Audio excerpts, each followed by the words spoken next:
What's up, everyone? Before we start, I'd say this video is sponsored by L&L. Because you know what they say, can't have a W without two L's.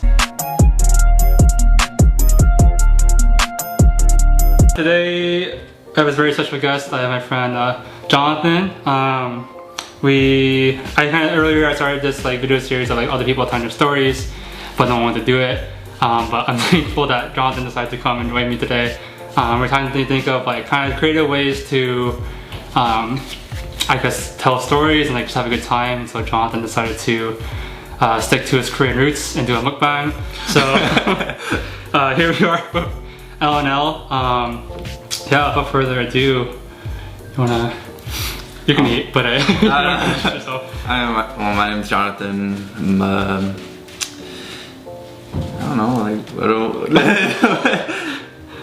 I don't know, where did you go to school? I'm a recent graduate from Western Washington University. I majored in environmental science with an emphasis in marine ecology, and I got a minor in philosophy, and now I'm back home, first summer back home since being away for college, and now I'm basic job searching and doing all that stuff. And I'm a proud worker at Powell's Donuts. Sponsor me. Yeah, I don't know. But I want you to tell people what kind of job specifically you're looking for. Or I guess what got you interested in marine ecology in the first place? Well,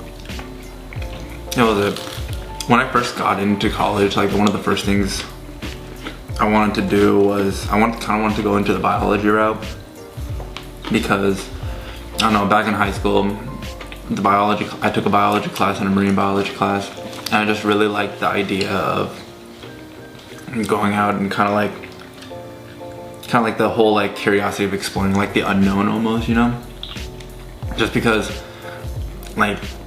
the ocean is so vast, and I feel we don't know too much about it. And so I wanted to study more into that, figure out what's out there, do research. But halfway through college, people switch their majors all the time. Thankfully for me, it was my switch wasn't too far off, because I switched from marine biology over to environmental science, because one, my bio grades, my chem grades were not that good. Mine neither. So switched because of that, and then two, because I was talking to a few of my classmates, and they were a lot of my classmates in my classes were environmental science, or trying to get into the environmental science major. So I was oh, that's pretty interesting. I looked more into it, and I saw that, wow, we're not doing too hot for the planet, There's tons of things that we're affecting on a global scale that we don't see, just because it's almost a out of sight, out of mind kind of thing. So I think that's my main goal now, is trying to, I don't know, reduce that, promote more of sustainable living and stuff like that. So I kind of wanted to go more towards that route, and went towards the marine ecology emphasis to help with more reducing the amount of pollution that's out in the oceans. I don't know. With such a big resource, it just doesn't make sense to me how we're how we're messing it up that bad. With water being such a valuable resource, it just doesn't make sense to me. So I want to try doing better at that, helping us as a human race improve the way that we're treating the ocean. So I guess for you, I think one thing that separates your college experience from a lot of mine and Kyle and Joel's is that you were actually a fifth year. Did you have any special thoughts or kind of qualms going into a fifth year as opposed to graduating in just four? Some of the basic things I feel a lot of people think about when they go into their fifth year is they think they're maybe did something wrong like, oh, I'm not like finishing within the 4 years like some of my colleagues are that are around my age.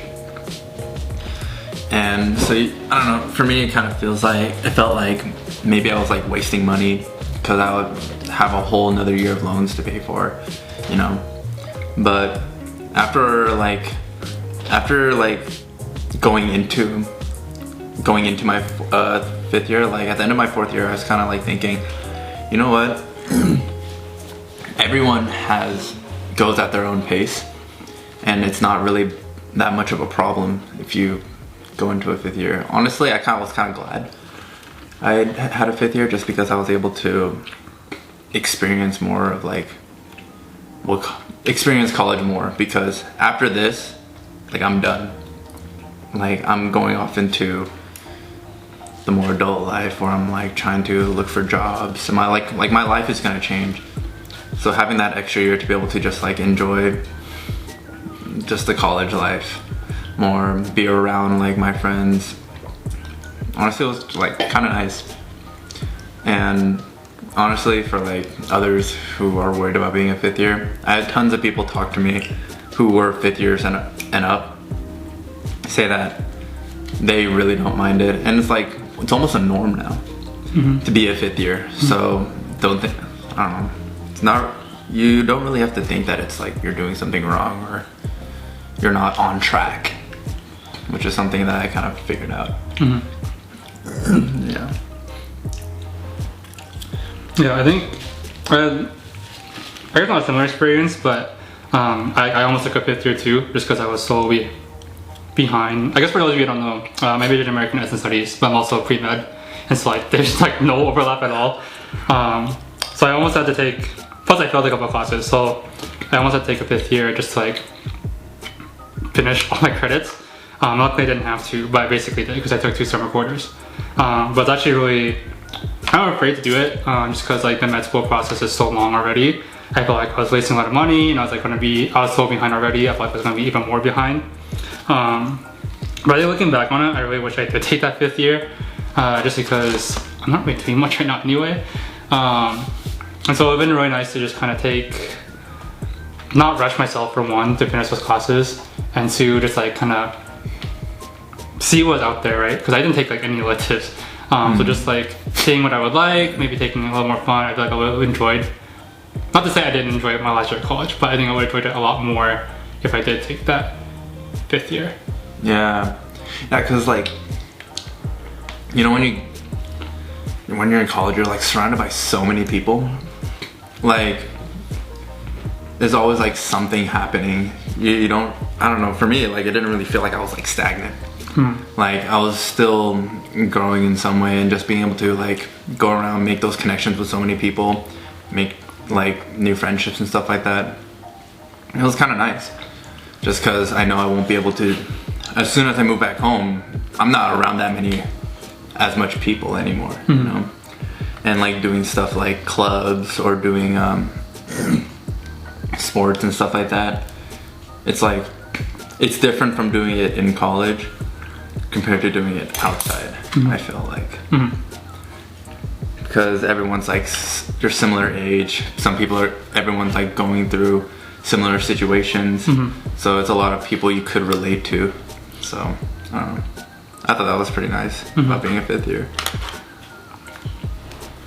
I was in the comment I thought about too. Sorry, but you were talking about how we do kind of miss that club atmosphere, and how even though like when you just graduate, like even though you're kind of still within the age range, it just kind of feels different not having like a club. It feels different going back into a club, but too just like not having that space anymore for people to actually meet up. And like just talk about something that's not work. Yeah.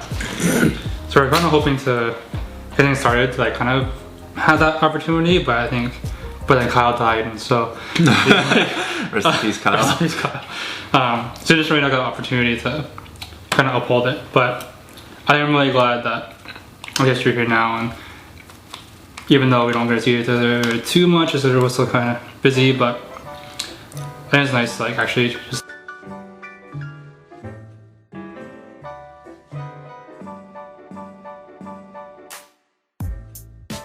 for me, I was part of KSA.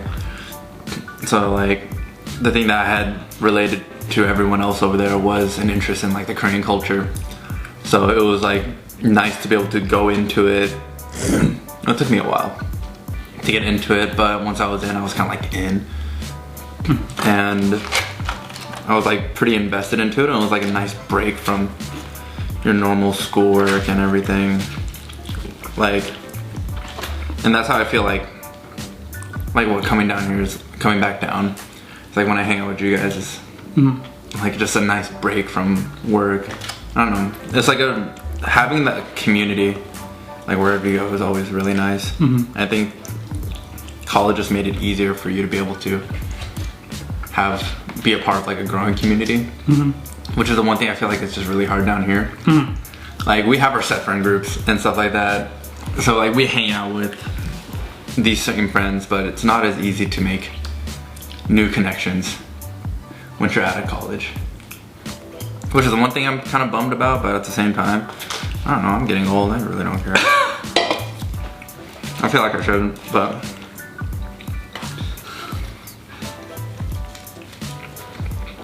yeah, I'm getting old. Yeah, you both are.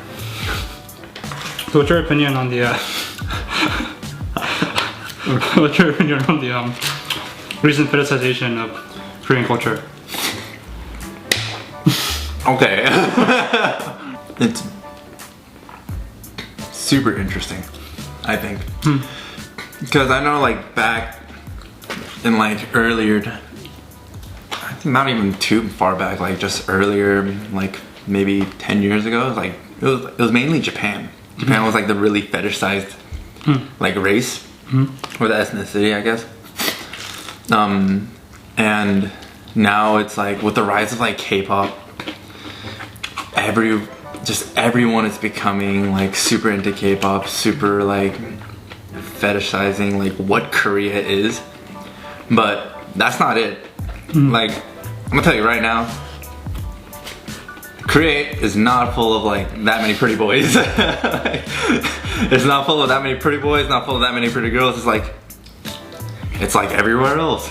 There are some, and there are some, and there aren't some. Or like, I mean, no, everyone's beautiful, but you know what I mean? It's like, no one's cookie cuttered like that. And I think just with like all the K-pop groups, like especially like BTS growing so much, they're just growing a humongous fan base, and people are getting like this guided view of Korea. How like stereotypically it's just full of like K-pop people, just everyone eats kimchi and stuff like that. And the one thing I really don't like is the whole like stans, because they get too invested into whatever group they're a part of. This isn't just like K-pop stans, this is like any stan in general. Like, they're doing whatever they want to protect their idols, you know? But your actions have a consequence, and you're kind of scaring away those idols, you know what I mean? Like this is off from K-pop, but you remember like there was that video of Jay-Z and Beyonce, and Jay-Z was talking to that one girl like that was next to her, and then Beyonce gave that like look, and everyone just like flipped out. Like, that girl's getting death threats and stuff like that. So it's like, dude, like chill. Like, there was no need for that. Like, I get it, she's queen, but I don't know, it's just like, they're kind of scary. And especially with the power of the internet, if someone has the idea of canceling someone, so many people jump on the boat, and that person can just get canceled just like that. Doesn't even have to be for something big or have to be for something true. Like, it could be fake, but if someone canceled them for that, after they find out it's the truth, the damage has already been done. Not saying that everything is like fake and stuff, you know. But I don't know. The internet's crazy. The internet is just crazy. I just know I don't want to get on the bad side of any stance. That's like the last thing I want to do. I think I'm afraid of them more than I'm afraid of like more than I'm afraid of ghosts. And I'm a paranormal guy.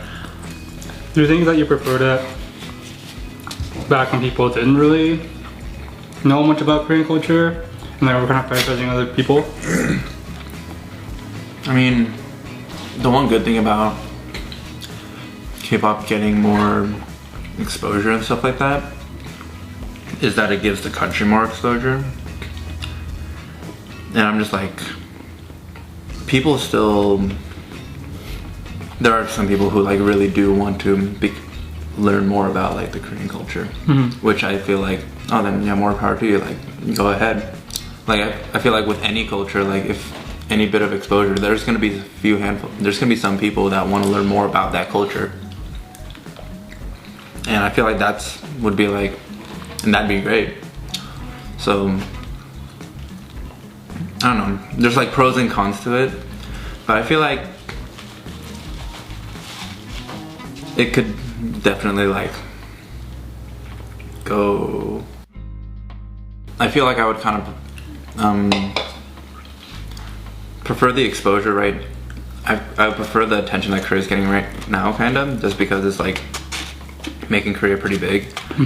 But at the same time, I kind of wish it was more for like cultural reasons, you know, just like kind of respecting the culture and everything, and knowing that there's more to it than what like the big like media portrays.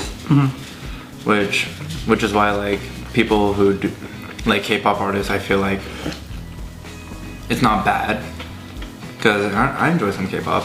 Like I feel like it's nice because it'll help like promote people. Some people like, it'll like drive some people to like learn more about the culture, which I think is a good thing. So I feel like where it's at is like half and half, but I don't think it's bad, you know.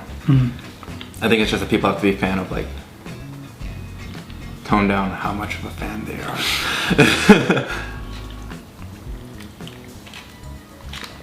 I mean, what could you say that about like Khmer culture? I don't know. I think it's kind of, see, I think that's why I ask and why I'm so interested, is because like that's not something that's ever come about Khmer culture, or like Southeast Asian culture in general, except for maybe like Filipinos. But it's like growing up, most people didn't even know what Cambodia was when I talked to them, and like my parents didn't really want to talk to me much about it, so I had to do like a lot of my own research. And so it wasn't even until college that I even became like super aware of like what Khmer culture was and like all these different aspects of it outside the Khmer Rouge.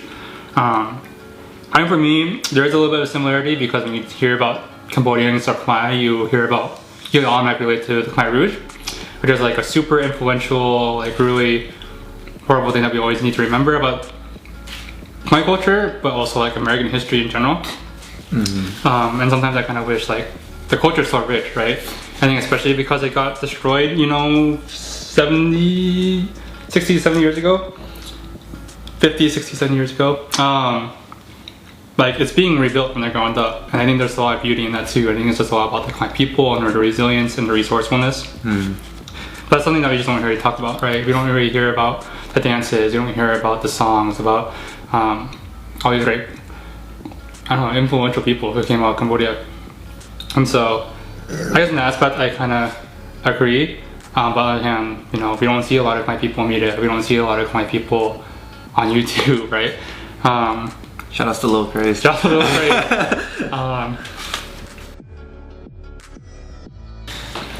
Yeah, so I kind of wish we had that, but on the other hand, I don't know how I would feel about my culture being fetishized. It's kind of weird, like, I almost kind of like it when people don't know much about us, because it's like I feel like I have something to, like a little secret to myself that I can like really educate people on, and that makes me a little more unique. I feel like there is like some sort of fetishizing going on with like Southeast Asian film. As like there's that whole like thing going on. I don't know if it's still going on. It probably is. But the thing about like light skin Asian versus dark skin Asian, like that whole thing. And I feel like both sides are getting fetishized by like someone. I know, definitely.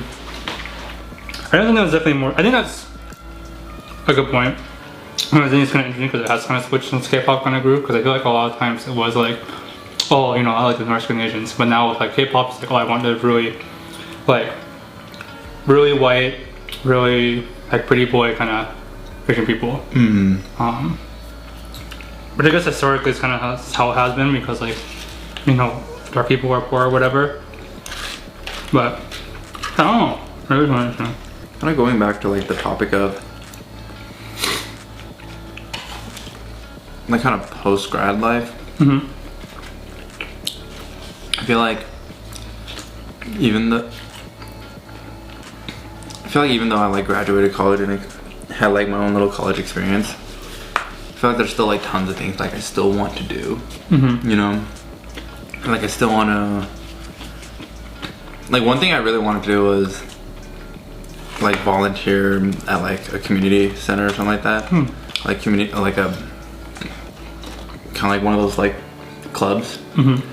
And I want to do like, I want to like do like teaching beatboxing. So one thing, there's that one like community center. It was like, I think at first it was at Hilltop and now it's at like downtown Tacoma or something like that. I forgot what it was called, but they teach like b-boying, DJ, writing, and I was like trying to look into that to see if I could do classes for them or something like that. Just because for me that's like something that I'm like more interested in. And I was actually talking to my mom like 2 days ago or yesterday, something like that. She was telling me that like before I find like an actual like a job with my major, like I should try like experiencing things like here and there like that isn't related to my major, just because like just so I don't limit myself to that, because I feel like with everyone I feel like you can't really limit yourself to your major. And like you hear a lot of people having jobs that aren't related to that major, you know. So it's definitely something I'm like looking around to see if I can just like dabble around in. I don't know, have you done anything like that? Like not really, aside from like playing karate in high school and like doing occasional like one-on-one dance classes and stuff like that. But I think for a community center or anything, it's just very like casual community based. But I definitely get what you're saying. There are times where I do wish I stuck with karate and I could do it now. There are times I wish I could take dance a little more seriously. I think realistically, I just don't see myself doing those as much as I see myself doing medicine. But at the same time, I have a lot more fun doing those than I do doing medicine. And so it'd be nice to kind of like share that with the world too. Yeah, it's like you never know until you like try. Which I mean, like it's hard for a lot of people. It's hard for me too. Like it's hard to like put yourself out there to something, unless I feel like with stuff like a major, something you have like. You almost have like a piece of paper saying that you can do it. Compared to other things where it's like kind of just saying that you can do it. I mean, you could show them like with dancing or like beatboxing and stuff like that. But it's just so, I don't know, there's like just some scary part of it. I feel like finding a job is less scary for me than like trying to like join a competition. I think because with the major, it's something that everyone does. And so it's like you're applying for a job, it's like everyone does that. It's just a way to make money. As opposed to, I think it could be something you're passionate about, but really just kind of like going with the flow type of thing. Whereas with something like beatboxing or like dance or martial arts, it's like a way of really expressing yourself. It's something that you really put a lot of time and passion in on your own time for like no benefit whatsoever. And then, so like that on top of like when you enter a competition, like you're compared against all the other people. And so you feel really insecure about your own talent. But that definitely get you there. Like I don't think I'd ever enter a dance competition. But Dude, why not? You should. oh, it's scary, man. I know, it's like scary, right? That's like one of my goals after like graduating is I want to join a competition. It'd be like my first competition ever, but granted, I'm like in the same boat. I'm like, I don't know how well I would do paired up against everyone else. Yeah. But at the same time, I feel like the experience would just be fun in itself. Which is why I kind of want to do it. But at the same time, it's so much money. It is fun. For like, at least for beatboxing, it's like the nearest competition is in New York. And everything else is in Europe. Like, so it's like really hard. I feel like with dancing, aren't there like tons? There's a decent amount like Good amount. local like competitions going on. There's a decent amount, you just kind of have to look for them. I think it's kind of interesting.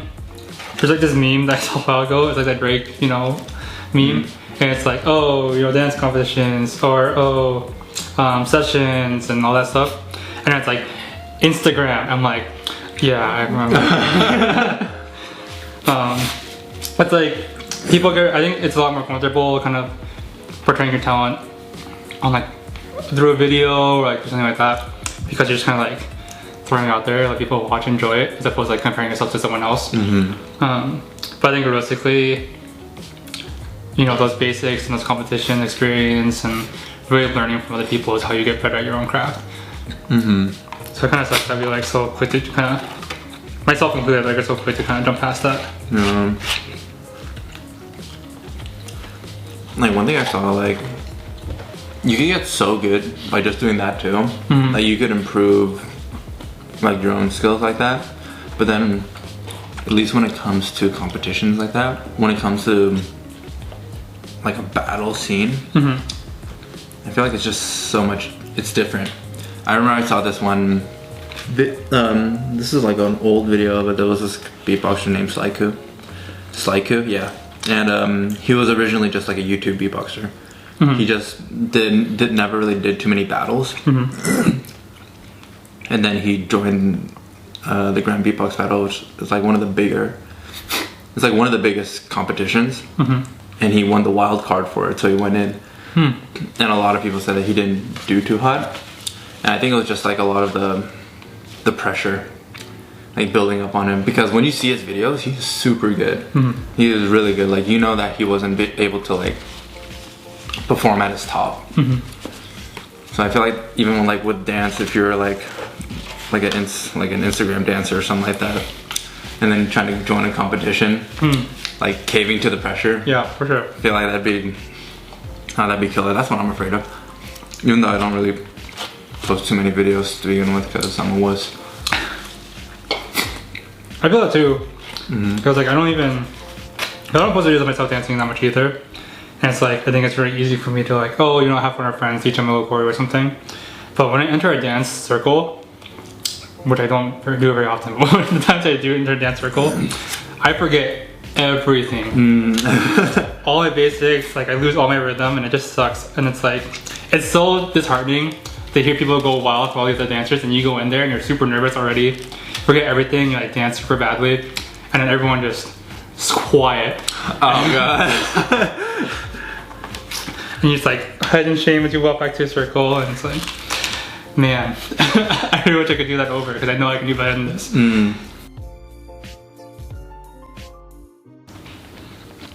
Do it like as much as I do. You know what I mean? Like, I have a passion for it, and I like really enjoy it to the point where I could say that it was like a decent part of like my life. Just because I've been doing it for like what, 9 years now. So I feel like it's like a decent part of my life. So I kind of wish I had like other people who also had like that same kind of passion for it. Not saying that I'm gonna make like a career out of it, but just to have like such a strong hobby is the one thing I kind of wished was like there was more of in like Washington. But then it's like, it's not too big, but lately it's been getting like hella big. I heard that in the new Aladdin movie, he was like beatboxing in it. I heard that too. Yeah, so I'm like, it's slowly gaining popularity, so that's cool. But now it's not a cool gimmick. Now it still is. But it's losing its gimmick. Do you feel like it'd be less enjoyable if it did get really big? I feel like, personally, I would still enjoy it. Especially because if it was bigger, you would see like so much like talent just exploding. And it would make people more interested in joining it, which I think is really cool, just like growing that community. But if it did get too big, I feel like I don't want it to be like washed out or anything. I like the idea of it just being like while I like the idea of it growing, I also like the fact that it's really close-knit.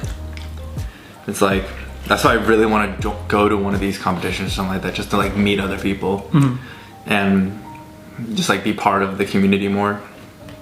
Cause I just like that close-knit feel, like the small group. Yeah. I feel like the small group would be pretty cool. I think I just like the steady growth that it's going at right now. It's not like blowing up all of a sudden, you know.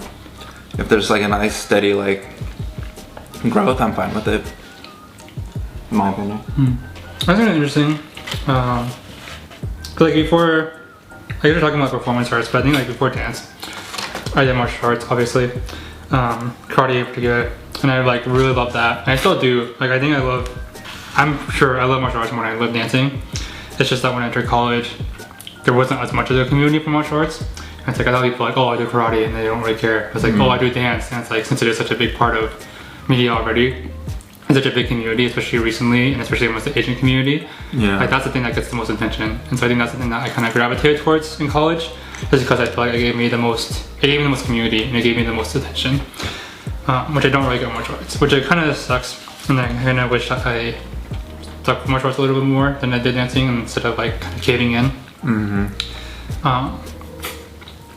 But at the same time, I think I really appreciate that I do have that just kind of like in the back. And like what you're talking about, the smaller community, like karate tournaments are pretty big, but at the same time it like feels super small because everyone's there just like, you know, doing what they love, and like they have a really deep appreciation for, I think the appreciation that people have for martial arts as martial artists is very different from people who appreciate like dance as dancers. And like there's so much intricacy in it, and there's so much intentionality in it that I just don't get with anything else. It's like, it kind of reminds me, sometimes when I dance and it's like I love it, but sometimes I have to like really be in the mood for it, you know. Whereas martial arts is like I can do that anytime, and like every time I do it I remember how much I love it, you know. Which I don't think I would get if it was like a huge thing. Yeah. Was there a club at UW? There's a karate club at UW, but it was Shotokan, and I did Shitoryu, and so the styles are like fairly different. I didn't necessarily want to learn Shotokan. There's a couple other martial arts clubs, but they just kind of met a little later than I would like with my class schedule, so I just didn't join it. Yeah. I don't even know what's the difference between those two styles? I forget a little bit of thought for this, but Shotokan is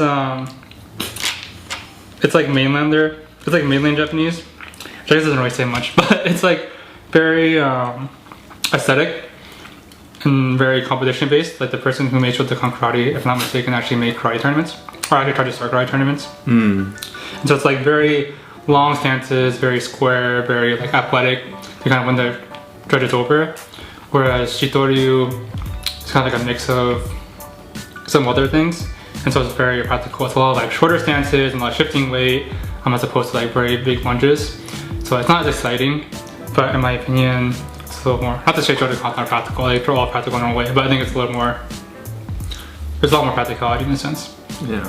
But at the same time, like I wouldn't want to watch like a Shitoryu karate movie. Are you gonna try to get back into it? Like later on? I want to, and like it's something that I would want, like getting way down the line, it's something I would want my kids to do too. But just with my hours at work, like I'm working till midnight every day, so it's like it's just not what's the point anytime soon. Maybe in med school because my schedule is gonna be a little more free, but as of now, I don't think I'm gonna be able to do it anytime soon. Yeah, having a job, trying to be a productive adult while having hobbies kind of suck. Yeah.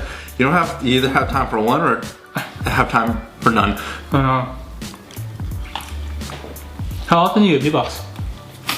I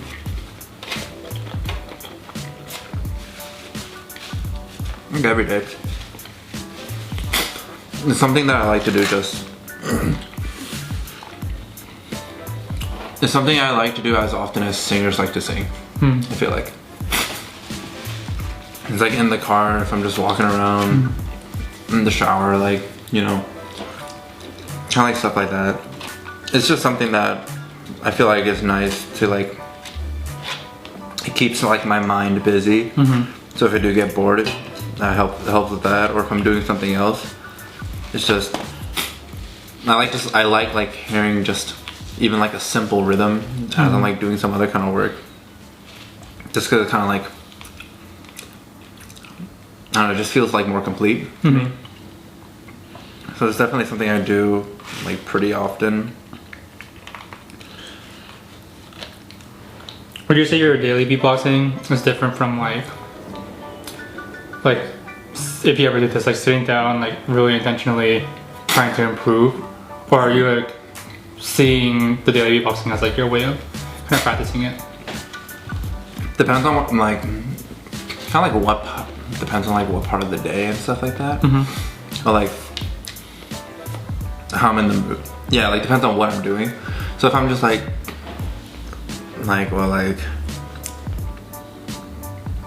doing like work or something like that, it's not really more time to improve, but I feel like just like kind of, I'm just like basically I'm just freestyling the entire time.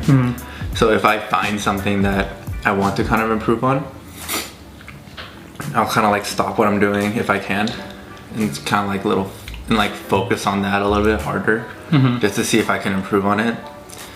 And like there's tons, like on my phone I have like over 70 voice recordings of just different patterns or routines that I thought would be like good ideas. And then like occasionally I just like go back and listen to them and see if I could like recreate them and see if I can make them better. Like trying to improve those so I could like improve myself.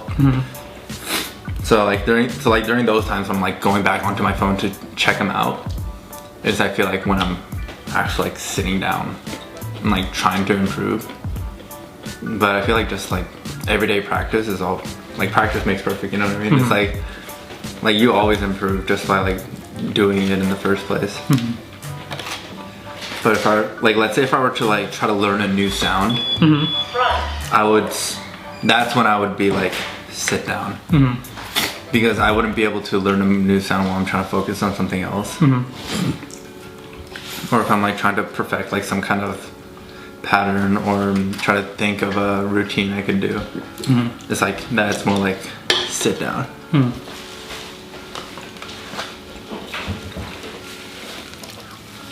Like, I feel like that'd be the same way with dance, right?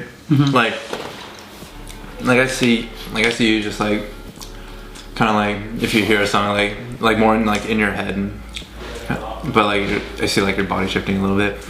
Like you're thinking of ways that like how you would like dance to this. Like, do you see that as practice, or? I say half and half. I think half the time it's kind of more naturally just moving my body, and like this is like a way of like better enjoying the music. But if it's a song that I see myself like really listening to a lot more in the future and like really wanting to choreograph, or like if I see if there's like a specific move I want to learn that I want to like, I think it would be really good for the song, then in that case I'll see it more as like, let's think about what I can do here and then let's go to the studio and practice this again. But a lot of times too, it's like even like sitting at the drive-thru at a donut shop, I'll like do a little bit of movement, and then same thing with like beatboxing. It's just kind of to keep me busy and like, keep me moving.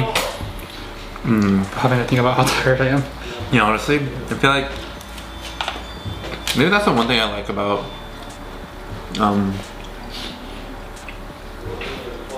that's the one thing I really like about beatboxing is the fact that I don't need an instrument. I don't have to carry something around with me because I already have it. Like it's right here. Well, yeah. Let Karud join you. He's hungry. I like the fact that I always like have it on me. Like so, it's like whenever I'm in the mood to do it, I don't have to go grab something. I could just sit there, like while I'm already like comfortable with something, and just do it. Which is the one thing I really enjoy about it. And I'm not like limited to like any like genre or anything like that. I feel like that's like with most instruments anyway. But I'm not limited to like, oh, only doing percussion, only doing like kind of like melody, kind of doing like something more melodic and stuff. Like I could do both. And then on top of that, I could try like adding like singing to it. I like the versatility of it and the convenience. And I also think that's the main reason I stuck with it like for so long. It's just because I was able to do it whenever I wanted. So like even if I didn't want to do it right now, like I didn't really have to go through the hassle like pulling something out or not pulling something out. Like if I'm in the mood for it, like I could just do it right there.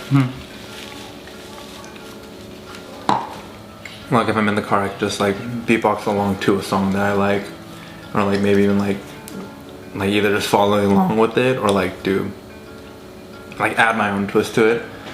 So yeah, and that's just what I really enjoyed about it. I like still enjoy about it. I guess since we don't have anything to talk about, or I guess we do, but we don't. I guess since my dad wants us to leave the kitchen. Anything else you want to say before we cut? I don't know, I mean,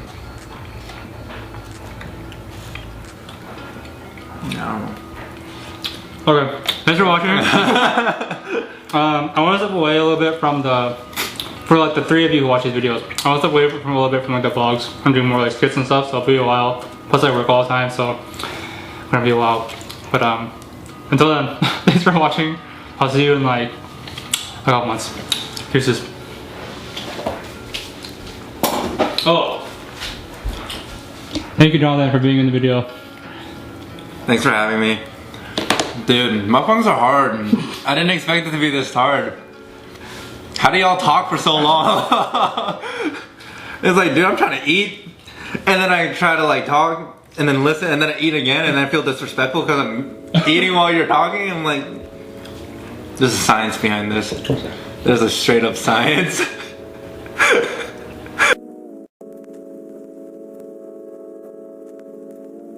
Anime?